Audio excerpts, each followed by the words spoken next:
పని నా యుద్ధ నుండి తొలగనీయుడి.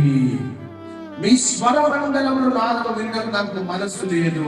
ఇక చూస్తే కింది వర్షానికి కనుక మనం వస్తే, నీళ్లు పారునకు న్యాయమును జరిగించాలి. ఏం చేయాలంట?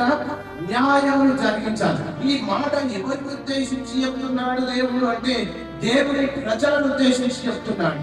దేవుని ప్రజలు ఏ రీతిగా జీవించాలి అంటే, ఒకసారి దేవుని దగ్గరికి వచ్చిన తర్వాత, ఒకసారి దేవుని అంగీకరించిన తర్వాత, ఒకసారి యేసు క్రీస్తుని సొంత రక్షకుని అంగీకరించిన తర్వాత, ఒకసారి క్రీస్తు కొరకు బ్రతుకుతానికి తీర్మానం తీసుకున్న తర్వాత, ఒకసారి బాప్తిసం తీసుకొని దేవుని మందిరంలో నాటబడిన తర్వాత, ఆ వ్యక్తి ఏ రీతిగా జీవించాలి, ఏ రీతిగా దేవుని ఆరాధించాలి అంటే, భూమి మీద న్యాయంగా బ్రతకాలి, భూమి మీద పరిశుద్ధతను కలిగి జీవించాలి, నీతిని జరిగించాలి.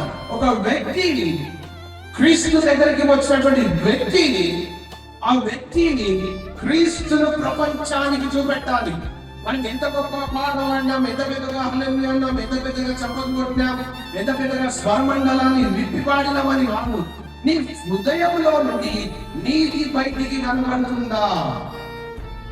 నీతిని నువ్వు చూపిస్తున్నావా?